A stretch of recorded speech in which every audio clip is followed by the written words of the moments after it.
Morning, everyone.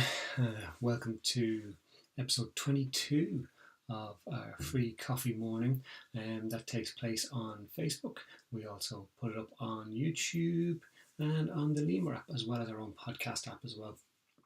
So I hope everybody is well. We're still enjoying some unbelievable weather here in Drogheda in Ireland. It's been definitely the best summer I ever remember, absolutely hands down. So I think everybody's kind of walking around with a smile on their face, or most people are anyway, or an ice cream in their hands. I hope everybody's had a good week so far. It's been pretty busy, but that's normal. So we've got a few questions that we're going to crack into. I suppose first things first, we're having the coffee in the old Pearl Jam mug in honour of Pearl Jam's European tour at the moment. So cheers to everybody who's on tour. Right, first one up. My daughter's friend is always over at our house. She's a great kid and lovely to have around. I'm a bit concerned that she's always looking for food. She's quite a slight child and seems a bit small for her age, but I'm worried maybe she isn't getting enough food at home. I'm not sure how to talk to her mum about it, or even if I should. Any advice? So I suppose that's probably something that a lot of parents will experience, where there will be a friend of one of your kids who is around a bit, but also things just seem not quite right. And it sounds like that's the case, here, where just something is slightly off for this mum. So the simple fact is that some kids are just monsters when it comes to food. They will eat and eat and eat everything around them, and that's just the way they are. So if they see that there's food there, they are going to look for some as well. Then there is the flip side. So especially when a child can seem small for their age or quite slight, it can be a bit of a concern that you're not saying anything's necessarily wrong, but you're just keeping an eye of things on things, and maybe that's what you need to do. And obviously you have been doing that up until now, because you're sending in this question. So I think it's important to recognize that, okay, you do have that concern about this child. So again, it's a really, really difficult conversation to have with another parent if you feel it's appropriate. So it depends a lot on the kind of relationship that you have with this mum, or the parents of this child. Can you have a kind of jokey passing of a conversation where you say, oh, every time your little one comes over, she is just eating me at a house and home. Is she the same in your house? And you might get it, yeah, she is, yeah, she never stops eating. Or you might get, no, we don't really find that at all. And I suppose that helps you to gauge what kind of situation it is. Now, if it's an extreme where you're severely worried about the child being malnourished, then that's something different. So that's where I suppose we all as adults have a duty of care to kind of maybe pick up the phone to social services. And it might sound drastic, but if you're really, really worried, if the child is showing that they're being neglected, you can make a simple phone call to social services. Say you've got a concern, and what should you do? Like, what is the protocol? And they will give you advice on what to do, and they will, I suppose, guide you in how you can deal with it in a kind of a gentle manner. But at the same time, you're also letting them know that there could be a concern, because you don't know if there's other concerns from other people. So the school may be putting in concerns that they're having, or the local youth club or youth group that the child goes to also may be putting in concerns. And what that does is that starts to build a picture for the parents for the social services, that maybe there is a concern that they need to look into. There may be nothing, and there will be nothing coming back to you because it's confidential.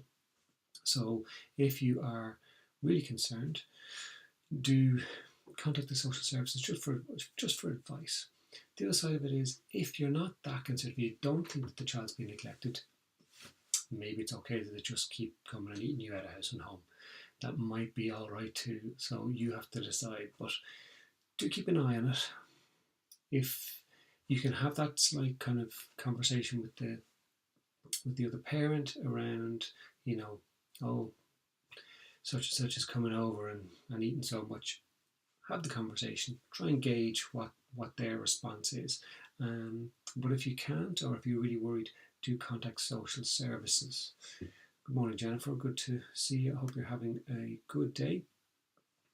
Okay, our next one. And I do want to say I really appreciate everybody sending in those questions. I know a lot of the questions we get in are sometimes kind of prefaced with, this is probably stupid, or, this, maybe I'm crazy sending this question in, but you're not. It's good to kind of send those questions in, because if it gives you that extra little bit of support or a little bit of backup, then maybe you can move on in a more positive way, or worry less about what is actually happening. So, don't ever worry about sending in a stupid question. And the fact is, all the questions are anonymous. We don't talk about who sent them in. We don't give out any names. So, do keep them coming in, and we really appreciate them. Right. Number 2, my nephew never says please or thank you, and it drives me nuts. Neither my sister nor her partner correct him. I think basic manners are essential. Is it my place to do anything? So we have a concerned aunt or uncle this time, and I would agree with you. Basic manners are something that are so simple and are actually easy to teach kids about, whether they're our own children or whether they're other people's children. And it's amazing how they will adapt. They are so much more adaptable than adults are.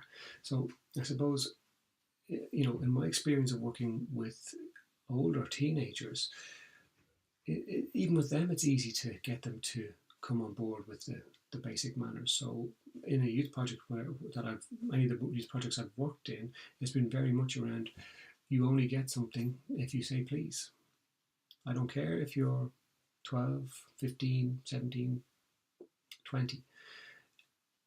I see myself as being good enough to get your respect, and I would respect you too. So it's important that we do all do our part to teach everyone about manners. Now, not all parents will do that, and so many people talk about it on a regular basis, how, kids today have no manners, and the kids today have been the kids today for the last 40, 50, 60, 70 years, where there's no manners, there's no respect.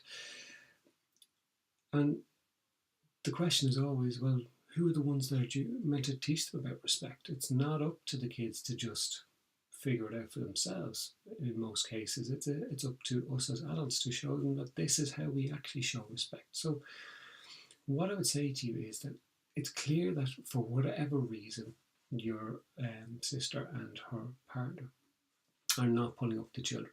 So it may be that, they're scared of the child. Maybe the child is controlling the house, and that happens an awful lot, and a lot more than people would think. Maybe they're not putting consequences in place so that he understands that it's not okay to be disrespectful. So if I was in your position, what I would do is I would make sure that anytime you're there with him, is to make sure if you give him something, or are going to give him something, or if he asks for something, that there is a please and a thank you. And he doesn't get it until he says these things. And it's okay to say, in my house, or when you're with me, it's important that you say please and thank you. And I think what you'll find is that he will come on board with you really, really quick. And then maybe his parents will start to cotton on to the fact that he needs to start to say please and thank you. Or you might even get a comment like, I don't know how you do it. I don't know why he says please and thank you for you. He doesn't say it for us at all. It's very easily done, because kids know what they want, and they know that if they don't say the please and thank you, they don't get it. Whereas for other kids who don't have to say please and thank you, why would they? It's just not something that's part of their psyche. They don't even think about it. But if they're not getting what it is they want because they're not saying please and thank you, well, then that's something different.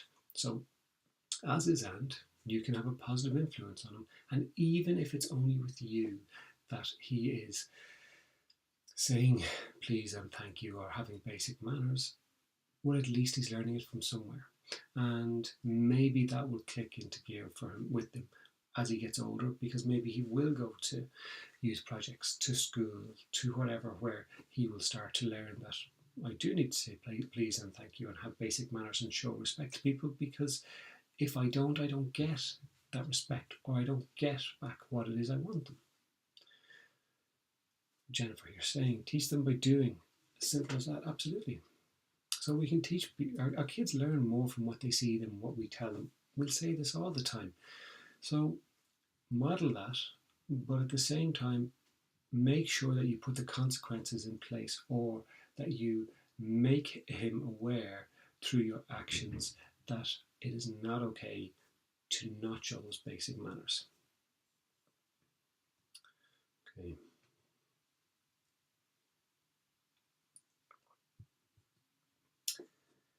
Last one for today. My son is heading into secondary school in September, and I'm really feeling anxious about this. He seems fine about it, but I'm just so worried about him going into an environment and the pressures that come with it. Are there any techniques you can suggest to help me deal with my anxiety? Well, I suppose the good element of this for you as a parent is that you recognise that it's not actually about your child, that it's you that needs to deal with what's going on for you, because he seems fine about it. So now that doesn't mean that he's going to go into school and be fine about it. He may go into school and really, find that it's he's like a fish out of water. So I suppose the first thing is, let's look at you, right? And when we're talking about anxiety, we're generally talking about feeling or worrying about the future.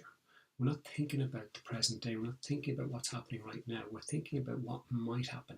And what happens then is we actually catastrophize things. We start to think about sometimes the worst case scenario. So you may be sitting at home going, oh my God, my child's going to go to secondary school and he's not going to be able to cope with the pressure of the exams, and he's going to follow with the wrong crowd, and he's going to start taking drugs, and he's going to start drinking, and he's going to be doing all this kind of stuff.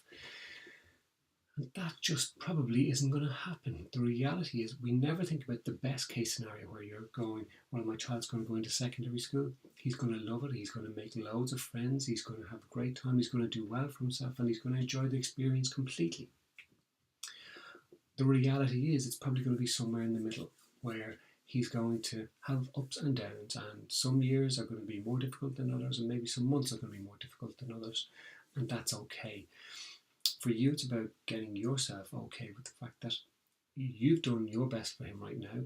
He's doing his best, and you can start to say, well, maybe he is trustworthy enough to let him see how it goes, and that you're just there for him if and when things don't go according to plan, or don't go the way he wants them to go.